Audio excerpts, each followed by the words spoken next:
امام عشق محبت اعلیٰ حضرت عظیم البرکت مجدد دین و ملت فاضل بریلوی ارشاد فرماتے ہیں کہ جان ہے عشق مصطفیٰ روزے فزوں کرے خدا، جس کو ہو درد کا مزہ ناز دوا اٹھائے کیوں۔ آقا کریم صلی اللہ علیہ وسلم کی بارگاہ میں درود شریف کثرت سے پڑھا کیجیے۔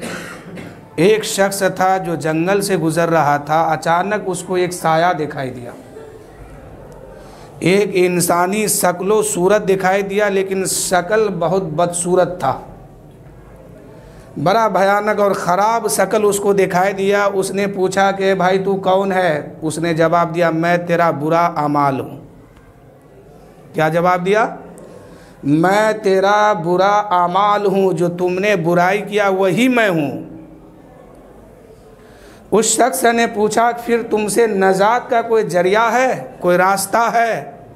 تو اس بدصورت شکل والوں نے کہا کہ ہاں، نجات کا ایک ذریعہ ہے کہ تم اپنے نبی پر زیادہ سے زیادہ درود پڑھا کرو، اپنے نبی پر زیادہ سے زیادہ درود شریف پڑھا کرو، تاکہ اس برائی سے تم کو نجات مل سکے، گناہ سے تم کو نجات مل سکے۔ جو شکل، جو صورت اس کو دکھائی دیا تھا، جو بدصورت چہرہ دکھائی دیا تھا، اس سے آواز آ رہی ہے کہ تم اپنے نبی پر زیادہ سے زیادہ درود پڑھا کرو تو پھر مجھ سے نجات پا جاؤ گے۔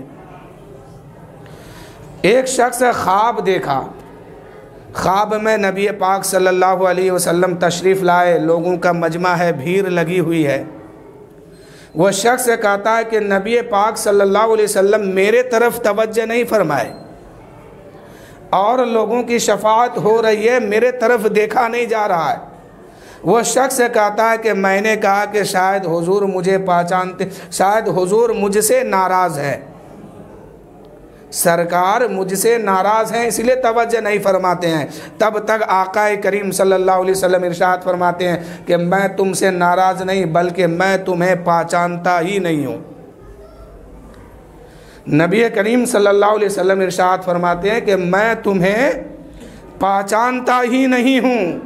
وہ شخص کہتا ہے یا رسول اللہ، علماء کرام فرماتے ہیں کہ نبی اپنی امت کو اپنی ماں سے زیادہ پہچانتے ہیں، یعنی ایک ماں اپنے بچے کو، اپنی اولاد کو جتنے قریب سے پہچانتی ہے، اس سے زیادہ نبی اپنی امت کو پہچانتے ہیں۔ میرے آقا صلی اللہ علیہ وسلم ارشاد فرماتے ہیں کہ تم نے سچ سنا اور وہ علماء سچ بتائے کہ ہم اپنی امت کو اس کے ماں سے بھی زیادہ پہچانتے ہیں۔ تب تک وہ شخص کہا یا رسول اللہ، پھر کیا وجہ ہے کہ آپ مجھے نہیں پہچانے؟ تو حضور فرماتے کہ تم نے مجھ پر درود نہیں پڑھا ہے، تم نے درود پڑھ کر کے مجھے یاد نہیں دلایا، اس لیے میں تمہیں نہیں پہچانتا ہوں۔ پھر اس شخص نے اپنے اوپر ایک دن میں 100 مرتبہ درود پڑھنا ضروری سمجھ لیا۔ کچھ دن کے بعد پھر خواب دیکھتے ہیں، آقا کریم صلی اللہ علیہ وسلم اس کی شفاعت فرما رہے ہیں، اور وہ شخص کہتا ہے یا رسول اللہ، میں تو وہی تھا، آج سے پہلے آپ پہچاننے سے انکار کیے تھے، آج شفاعت کرتے ہیں۔ تو آقا فرماتے ہیں اے شخص، کل تو مجھ پہ درود نہیں پڑھتا تھا، آج تم مجھ پر درود پڑھا ہے، آج تم مجھ سے محبت کیا، کل تم مجھ سے محبت نہیں رکھا تھا۔ تو درود پڑھنا یہ نبی سے محبت کی دلیل ہے۔ ایک روایت میں ہے کہ ایک دن میں اگر 80 مرتبہ درود شریف آقا کریم صلی اللہ علیہ وسلم کی بارگاہ میں پڑھا جائے اور بھیجا جائے تو 80 سال کی گناہ معاف ہو جاتی ہے۔ درود کی بہت فضیلت ہے، اور درود شریف ایمان کا ایک جز بھی ہے۔ خیر بات طویل ہوگی۔ اللہ تعالیٰ قرآن مقدس میں ارشاد فرمایا کلو نفس ذائقۃ الموت، یعنی ہر نفس کو، ہر جاندار شے کو موت کا مزہ چکھنا ہے، باقی رہنے والا صرف خدا کی ذات ہے۔ اس دنیا میں جو بھی آیا یا رہنا کسی کو نہیں ہے، آج نہیں کل، کل نہیں پرسوں، سب کو جانا ہے۔ ایک روایت ہے کہ امام محمد رومی صاحب فرماتے ہیں کہ ایک مرتبہ ایک شخص تھا جو مسجد میں نماز پڑھنے کے لیے گھر سے نکلا، رات کی اندھیری کی وجہ سے اس کو ٹھوکر لگی اور وہ گر گیا کچرا میں، منہ کے بل کیچڑ میں وہ گر گیا۔ وہ شخص اٹھا اپنے گھر، پھر واپس گیا، منہ دھولا، کپڑا بدلا، پھر واپس آ رہا مسجد کے طرف۔ کچھ دیر چلا تھا، کچھ دور آگے چلا کہ پھر پیر میں ٹھوکر لگی، پھر وہ گرا تو منہ کے بل گرا کچرا کے ڈبہ میں، پھر وہ گر گیا، یعنی کیچڑ میں پھر گرا۔ اب مولانا روم لکھتے ہیں کہ وہ شخص پھر اٹھا، پھر اپنے گھر گیا، اپنا چہرہ دھولا، کپڑا بدلا، پھر وہاں سے واپس وہ مسجد کی طرف آنا شروع کیا۔ اب جب گھر سے باہر قدم کیا تو کیا دیکھتا ہے کہ میرے دروازے پر لالٹین لے کر کے، روشنی لے کر کے ایک شخص کھڑا ہے اور کہہ رہا کہ آؤ میں تمہیں مسجد تک چھوڑ دے رہا ہوں۔ اب حضرت مولانا روم لکھتے ہیں کہ اس شخص کو مسجد تک وہ شخص پہنچایا روشنی دکھاتے ہوئے، آگے آگے وہ شخص روشنی والے ہے اور پیچھے پیچھے وہ نمازی ہے۔ چلتے چلتے مسجد کے گیٹ پر پہنچے اور پہنچنے کے بعد روشنی والے شخص جو ہے ہاتھ میں جو روشن دان لیا تھا اس کو لے کے وہیں رک گیا اور اس شخص کو مسجد کے اندر بھیج دیا۔ اب یہ شخص مسجد میں آیا، نماز پڑھا، جو بھی پڑھنا تھا پڑھا، نفل، سنت، واجب، نفل، فرض سب ادا کیا۔ اب ادا کر کے جب واپس ہو رہے تو دیکھ رہے کہ وہ شخص ابھی تک میرا منتظر ہے، کھڑا ہے، ابھی روشنی لے کر کے کھڑا ہے اور کہتا کہ آؤ میں تمہیں گھر تک چھوڑ دیتا ہوں۔ پھر اس شخص نے روشنی لے کر کے آگے بڑھا، یہ شخص پیچھے ہوئے، نمازی پیچھے، وہ شخص آگے، چلتے چلتے ان کے دروازے تک پہنچا دیا۔ اس کے بعد یہ اجنبی شخص جب جانے لگا، نمازی پوچھنے لگے اے شخص تو یہ بتا، تو اجنبی ہے اور یہ روشنی لے کر کے میرے پاس آیا، مجھے مسجد تک پہنچایا، پھر مسجد سے واپس گھر تک پہنچایا، اتنی دیر تو میرا انتظار کیا، آخر وجہ کیا ہے، تو ہے کون؟ کہا کہ سچ بتا دوں کہ میں کون ہوں؟ کہا کہ ہاں سچ بول، تو کون ہے؟ کہا میں شیطان ہوں۔ کہا میں ابلیس ہوں، ابلیس۔ کہا پھر آپ نے مجھے آپ پھر میرے کہا وہ شخص جو ہے حیرت میں آ گیا اور کہا کہ میری نماز چھوٹ رہی تھی، اس میں تمہیں خوشی مچانا چاہیے تھا، اس میں تمہیں دھوم مچانا چاہیے تھا، پھر تم میری نماز کی اتنی فکر کیوں کیا؟ جب تو کہتا ہے کہ میں شیطان ہوں، ابلیس ہوں، تو پھر میری نماز جب چھوٹ رہی تھی تمہیں خوشی منانا چاہیے تھا، لیکن تم نے روشنی لے کے میرے آگے پیچھے کیوں گھوما؟ شیطان نے کہا کہ بتا دوں سچ تو سنو، جب تم پہلی بار زمین پر گرا تھا منہ کے بل کچرا میں، کیچڑ میں، اور اٹھ کر کے واپس گھر گیا تھا، اس وقت اللہ تعالیٰ تیرے عمر بھر کی گناہ کو معاف کر دیا تھا۔ جب دوسرے بار آپ آ رہے تھے اور دوسری مرتبہ جب زمین پہ آپ گرا، اٹھ کے جب گئے اور پھر جانے کے بعد ارادہ کیا کہ میں پھر جاؤں گا نماز پڑھنے کے لیے، اس وقت اللہ تعالیٰ آپ کے سارے خاندان والوں کی گناہ کو معاف کر دیا۔ اب مجھے فکر ہوئی کہ اگر یہ تیسری بار گرا اور اٹھ کے پھر مسجد کی طرف پہنچ گیا تو کہیں ایسا نہ ہو کہ اللہ تعالیٰ اس کے سارے گاؤں والے کی مغفرت کر دے، اس لیے مجھے فکر ہوئی کہ لوگوں کی مغفرت نہ ہو، میں تمہیں روشنی دکھا کر کے مسجد پہنچایا تاکہ تمہیں ثواب زیادہ نہ مل پائے۔ تو شیطان کو انسان سے ہمیشہ جلن ہے۔ شیطان یہ سوچتا ہے کہ اگر ایک بار یہ گرا تو اس کی زندگی کی گناہ معاف ہو گئی، دوسری بار گرا تو ان کے خاندان والوں کی گناہ معاف ہو گئی، اگر یہ تیسری بار گر جائے تو اس کے گاؤں میں جتنے لوگ رہتے ہیں سب کی مغفرت ہو جائے گی، اس لیے اس کو روشنی دکھا دو تاکہ یہ گرے نہ۔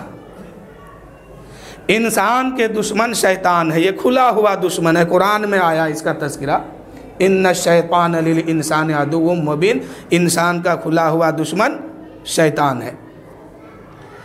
تو شیطان ہمیشہ کوشش کرتا ہے کہ انسان جب بھی اس دنیا سے جائے تو بے ایمان ہو کے جائے، ایمان لے کے نہ جانے پائے۔ اگر یہ شخص ایمان کا ایک ذرہ بھی لے کر کے قبر تک پہنچ گیا تو ان کا نبی شافع محشر ہے، قبر سے اٹھا کے اس کو جنت پہنچا دیں گے۔ اور ہمارا ایمان ہے سب تمام مسلمان مومن مومنہ کا یہی ایمان ہے کہ شافع محشر ہمارا نبی ہے۔ ایمان کا اگر ایک ذرہ لے کے جائیں گے تو میرے نبی جو ہے ہم سب کی شفاعت کر کے جنت دلا دیں گے۔ اور شیطان کا یہ کوشش ہے کہ مرتے دم تک اس سے کسی طرح سے ایمان اس کا چھین لیا جائے۔ ایک شخص تھا، ایک اللہ والے ہیں، کسی سڑک کے کنارے پر بیٹھے ہوئے ہیں، کسی سڑک کے کنارے بیٹھے ہوئے تھے، ایک نوجوان سے ان کی ملاقات ہو گئی۔ نوجوان نے پوچھ دیا کہ اللہ والے ہے بابا آپ کی عمر کتنی ہے؟ اس نے کہا میری عمر 15 سال کی ہے۔ نوجوان تھا، ہنسنے لگا کہ بڑھاپا میں 15 سال عمر چھپا رہے ہیں اپنی۔ کہا کہ بابا اب بھی جوانی کا خیال ہے کیا؟ کہا کہ کیا ہوا؟ کہا کہ لگتے ہو 80 سال کی اور عمر بتاتے ہو 15 سال کی۔ تب تک اللہ والوں نے کہا واہ بیٹا تم نے اندازہ تو صحیح نکالا ہے، آنکھ تیری صحیح ہے، نظر تیری صحیح ہے، حقیقت میں تو ظاہری عمر میری جو ہے وہ ظاہری عمر جو میری ہے وہ 80 سال کی ہے، لیکن حقیقی عمر میری 15 سال کی ہے۔ اب وہ نوجوان تھا، اس سے پہلے حقیقی اور ظاہری سے اس کو کوئی مطلب نہیں تھا۔ حقیقی کس کو کہتا ہے، ظاہری کس کو کہتا ہے کبھی سنا نہیں تھا، حیرت میں پڑ گیا۔ اب بابا کا دامن تھاما اور کہا کہ میرے بابا بتا یہ حقیقی عمر کیا ہے اور 15 سال ظاہری عمر کیا ہے؟ آپ نے جو جواب دیا ظاہری عمر اور حقیقی عمر یہ کیا ہے؟ اس شخص نے کہا اے بیٹا سنو، حقیقی عمر میری 15 سال کی ہے، اس لیے کہ میری ظاہری عمر تو 80 سال کی ہے۔ جب سے میں نے پیدا ہوا ہے اس دن سے آج تک میری عمر 80 سال ہو گئی ہے، 80 سال گزر گئی ہے۔ لیکن میرے بیٹے سن، جب میں اپنی گناہ سے توبہ کر کے سیدھے راستے پہ آنے کا، اللہ کی چوکھٹ پر آنے کا 15 سال ہوا ہے۔ تو انسان کی ظاہری عمر سے مطلب نہیں ہے، حقیقی عمر کام آئے گی۔ ہر شخص کی گنتی جو ہے الٹی چل رہی ہے، لیکن جو اللہ اور اس کے رسول کے فرمان کے مطابق زندگی گزارتے ہیں اس کی ایک سیدھی بھی چل رہی ہے کہ ایک طرف سے زندگی کم ہو رہی ہے تو ایک طرف سے نیکی بڑھ رہی ہے۔ تو انسان کی حقیقی زندگی کیا ہے؟ جتنا دین وہ اللہ اور اس کے رسول کے فرمان کے مطابق گزارے وہی حقیقی زندگی ہے، باقی بیکار ہے، باقی کا تو سزا ہی سزا ہے۔ سکندر بادشاہ ایک مرتبہ ملک فتح کر کے گزر رہا تھا، ایک گاؤں سے اس کا گزر ہوا تو کیا دیکھا کہ ایک قبرستان ہے، اس قبرستان کے سرانے، ہر قبر کے سرانے ایک پتھر رکھا ہوا ہے اور اس پتھر کے اوپر اس کی عمر، اس کا نام لکھا ہوا ہے۔ تو سکندر بادشاہ پڑھنا جب شروع کیا تو دیکھتا ہے کسی کی عمر 10 سال، کسی کی عمر 8 سال، کسی کی عمر 2 سال، کسی کی عمر 6 مہینہ۔ سکندر بادشاہ سمجھ گیا کہ یہاں کے لوگوں نے بچوں کے لیے اسپیشل قبرستان بنایا ہے۔ جب آگے گیا کچھ لوگوں سے ملاقات ہو گئی، کہنے لگے اے بھائی بتا یہ بچوں کے لیے اسپیشل قبرستان ہے کیا، خاص ہے یا بچوں کے لیے؟ کہا کہ کیا ہوا؟ کہا کہ جس قبر میں ہر قبر کے سرانے پر پتھر رکھا ہوا ہے اور ہر پتھر پہ لکھا ہوا ہے عمر، لکھا ہے اس کا نام، لکھا ہے اس کی عمر لکھی ہوئی ہے، کسی کی 10 سال، کسی کی 2 سال، کسی کی 5 سال۔ لوگوں نے کہا واہ، اسی میں آپ حیرت میں آ گئے؟ اے سکندر بادشاہ، بزرگوں کا پڑھایا ہوا سبق آج بھی ہم سب کو یاد ہے۔ یہ بچوں کے لیے قبرستان نہیں ہے خاص، ہم جتنے بوڑھے انتقال کرتے ہیں سب اس میں آ کے دفن ہوتے ہیں، سب کو اسی میں دفناتے ہیں۔ تو بس سکندر بادشاہ نے کہا پھر یہ عمر کے کیوں کم لکھا ہے؟ کہا کہ عمر اس لیے کم لکھے ہیں کہ ہمارے بزرگوں نے پڑھایا ہے، سبق دیا ہے کہ جو زندگی اللہ اور اس کے رسول کے فرمان کے مطابق گزرے وہی حقیقی زندگی ہے، باقی سب فضول ہے، بیکار ہے۔ اس لیے ہمارے ہاں کوئی 200 سال کے بعد مرتا ہے، کوئی 50 سال کے بعد مرتا ہے، کوئی 100 سال کے بعد مرتا ہے۔ جب بھی کوئی انتقال کرتا ہے اس کی نماز جنازہ تب تک نہیں پڑھاتے ہیں جب تک کہ اس کی عمر کو ہم لوگ ناپ نہیں لیتے ہیں۔ کہ یہ انسان کتنے دن کی ہے اور اس کی زندگی اللہ اور اس کے رسول کے فرمان کے مطابق کتنے دن گزارے ہیں۔ اللہ اور اس کے رسول کے فرمان کے مطابق کتنے دن یہ زندہ رہے ہیں اور کتنی نمازیں پڑھا ہے، کتنے روزے رکھے ہیں، ان کی زندگی کو ہم دیکھتے ہیں، دیکھنے کے بعد فیصلہ کرتے ہیں کہ یہ شخص جو ہے رب کی چوکھٹ پہ آنے کا 2 سال ہوا ہے، اس لیے ہم عمر 2 سال لکھ دیتے ہیں۔ آج اس مسجد میں جتنے بھی مسلمان ہیں، مجھے نہیں لگتا ہے کسی کی عمر 10 سال 15 سال سے زیادہ ہو، چاہے وہ 100 سال کا انسان کیوں نہ ہو، 200 سال کا انسان کیوں نہ ہو۔ میرے دوستو، نوجوان طبقہ کے لوگ تو سوچتا ہے کہ ہم بوڑھا ہو جائیں گے تب نماز پکڑیں گے، ہم بوڑھا ہو جائیں گے تب مسجد میں جائیں گے، اور یہ بوڑھا کس خیال میں ٹکا ہوا ہے؟ یہ بوڑھا کب گرے گا، کب ٹپکے گا، کوئی خیال نہیں ہے اس کو۔ اور ابھی بھی خیال ہے کہ وقت آئے گا ہم پکڑ لیں گے، وقت آئے گا ہم چلے جائیں گے۔ تو میرے دوستو، نوجوانوں کا بھی یہ خیال غلط ہے، بوڑھوں کا بھی یہ خیال غلط ہے۔ وہ موت جو ہے سب کے لیے ہے، اور کب ہے کس کے لیے کسی کو پتہ نہیں ہے۔ کب کس کی موت آئے کسی کو خبر نہیں ہے، اور ہے سب کے لیے، جانا سب کو ہے۔ تو میرے دوستو، جو زندگی اللہ اس کے رسول کی محبت میں گزرے گی وہی زندگی وہاں کام آئے گی۔ باقی جو آپ زندگی گزارتے ہیں اس کا حساب تو دینا ہوگا۔ بروز محشر جب قائم ہوگا، نفسی نفسی کے عالم میں انسان ہوں گے، اس وقت سوال ہوگا کیا کیا زندگی میں، کتنی زندگی تم اپنے رب کی محبت میں گزاری ہے، کتنا کیا کیا اپنے نبی کے لیے۔ تو میرے دوستو، ہر ایک کا حساب وہاں ہونا ہوگا۔ اس لیے جو حضرات اب تک دین سے دور ہے، مسجد سے دور ہے، نماز سے دور ہے، روزے سے دور ہے، جتنا جلد ہو سکے اس میں داخل ہو جائیے۔ حضرت جنید بغدادی یہ بہت بڑے اللہ کے ولی ہیں۔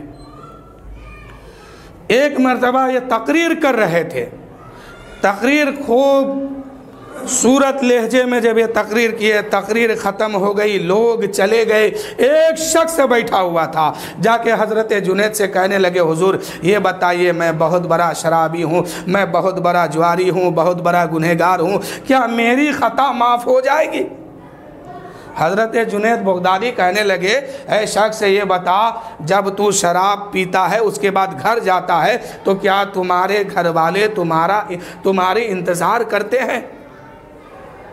اس شخص نے کہا کہ افسوس، کل تک میری ماں تھی تو وہ میرا انتظار کر رہی تھی، آج ماں نہیں ہے، بیوی گھر میں ہے، وہ کچھ دن تک انتظار کی، اس کے بعد وہ بھی انتظار کرنا چھوڑ دی، اس لیے کہ وہ سمجھ گئی تھی کہ پیا ہوگا شراب، کہیں نالی میں پڑا ہوگا، کہیں کتا پیشاب کر رہا ہوگا، کہیں کیا کر رہا ہوگا، کہیں مرا ہوگا پڑا ہوگا، اس لیے بیوی نے انتظار کرنا چھوڑ دیا ہے۔ اب تو کوئی انتظار نہیں کرتا ہے، اب اس دنیا میں میرا کوئی انتظار نہیں کرتا ہے۔ حضرت جنید بغدادی رونے لگے اور ارشاد فرماتے ہیں اے نوجوان خبردار، آگے جملہ مت کہنا، تو کہتا ہے کہ میرا کوئی انتظار نہیں کرتا ہے، کل تک تمہاری ماں تھی تو تمہاری ماں انتظار کرتی تھی، آج بیوی ہے، بیوی انتظار نہیں کرتی ہے، یہ دنیا کی بات ہے، لیکن خدا تو ہمیشہ تیرا انتظار کرتا ہے۔ اے میرے بندے، تو گنہگار ہو گیا ہے،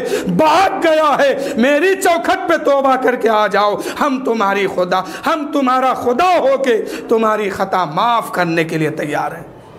خدا کہتا ہے کہ ہم تمہارا رب ہو کر کے تمہاری خطا معاف کرنے کے لیے تیار ہے، شرط ہے کہ تم توبہ کر کے تو آؤ۔ تو حضرت جنید بغدادی فرماتے ہیں وہ تیری ماں تھی جو انتظار کرتی تھی، وہ بیوی ہے جو انتظار کر رہی تھی، اب نہیں کر رہی ہے، لیکن تیرا خدا تو اس دن سے تیرا انتظار کر رہا ہے جس دن سے تو پیدا ہوا ہے، آج بھی تیرا خدا انتظار کرتا ہے، شرط اتنی سی ہے کہ تم توبہ کر کے اپنے رب کی چوکھٹ میں تو آ جاؤ۔ وہ شخص کہتا ہے اے جنید بغدادی، جب میری ماں تھی تو انتظار کرتی تھی، بیوی تھی تو انتظار کرتی تھی، آج کوئی انتظار نہیں کرتا ہے، لیکن میرا خدا میرا انتظار کر رہا ہے۔ تو اے جنید بغدادی گواہ ہو جاؤ، آج میں آپ کو گواہ بنا کر کے رب کی بارگاہ میں توبہ کر رہا ہوں، اور رب کی چوکھٹ میں آج ہی سے میں آ رہا ہوں۔ اور آپ اپنا خاص مجھے بنا لیجئے، اپنا مرید بنا لیجئے۔ تو اللہ تعالیٰ ہمیشہ آپ کو چھوٹ دیا ہے، تو اس کا مطلب یہ نہیں کہ بھاگتے جائے۔ ایک ایک لمحے کا حساب دینا ہوگا، کتنا دن دنیا میں رہے اور کتنی نمازیں چھوڑی۔ سب سے مشکل سوال تو یہی ہے، اور اللہ کے نزدیک عبادتوں میں سب سے افضل عبادت نماز ہے، اور اسی کو ہم لوگ چھوڑ کے زندگی گزار رہے ہیں، اسی کو چھوڑ کے زندگی گزار رہے ہیں۔ نہیں میرے دوستو، کل میدان محشر جب قائم ہوگا، سب سے پہلا سوال ہوگا کہ کتنا نماز پڑھا ہے، کتنی رکعتیں ادا کی ہے نماز، بتاؤ۔ فجر کہاں ہے، ظہر کہاں ہے، عصر کہاں ہے، مغرب کہاں ہے، عشاء کہاں ہے۔ یہ تو ایک دن کے بارے میں پوچھا جائے گا۔ اب 50 سال جو زندہ رہ کے اس دنیا سے گئے ہیں، 50 سال میں ہر ایک دن کے بارے میں، ہر ایک نماز کے بارے میں پوچھا جائے گا۔ وہاں چھٹی نہیں ہے۔ اگر نماز میں انسان پاس ہو جائے گا تو انشاءاللہ سب میں پاس ہوتے جائے گا، اور یہیں اگر گاڑی پھنس گئی تو اب چارہ نہیں ہے کہ آگے بڑھا جائے، ہمیشہ پھنستے پھنستے آخر میں اعلان ہو جائے گا یہ انسان بہت برا انسان ہے، اس کو جہنم میں ڈال دو۔ میدان محشر کا دن بڑا خطرناک ہوگا۔ ایک دن 50,000 سال کا ہوگا۔ کچھ لوگوں کو تو ایک دن ایسا ہوگا کہ 100 سال تک دکھائیے نہیں دے گا، تاریخی میں بھٹکتے رہے گا اندھیرا میں، کہ 100 سال زندگی میدان محشر میں گزرے گی اور یہاں نظر کچھ نہیں آئے گا، کیا دکھائی دیتا ہے کہ نہیں دیتا ہے۔ تو اس دن سے خوف کھائیے، ڈریے، اس دن سے بچنے کے لیے یہاں تیاری کیجیے۔ تو حقیقی زندگی، حقیقی عمر وہی ہے انسان کی جو اللہ اور اس کے رسول کے فرمان کے مطابق زندگی گزارے، وہی اصل زندگی ہے، ورنہ باقی زندگی تو حساب دینے ہی میں گزر جائے گی۔ سکندر بادشاہ سے ان لوگوں نے کہا کہ ہم یہاں پہلے یہ کرتے، یہ دیکھتے ہیں کہ یہ انسان مرا ہے تو کتنا دن دنیا میں یہ زندہ تھا، اگر 20 سال تھا، 50 سال تھا، تو اب ہم ان کی زندگی کو دیکھنا شروع کرتے ہیں کہ ان لوگوں نے یہ جو انسان انتقال کیا ہے، اللہ کی بارگاہ میں آ کے کتنا دن سجدہ کیا ہے، رسول کے فرمان کے مطابق کتنا دن زندگی گزارا ہے۔ اس کو دیکھنے کے بعد اس کی نماز جنازہ پڑھتے ہیں، اس کو دفن کرتے ہیں، اس کے قبر کے سرہانے پر ایک پتھر رکھ دیتے ہیں، اس پہ اس کی عمر لکھ دیتے ہیں۔ تو حقیقی عمر وہی ہے جو اللہ اور اس کے رسول کی محبت میں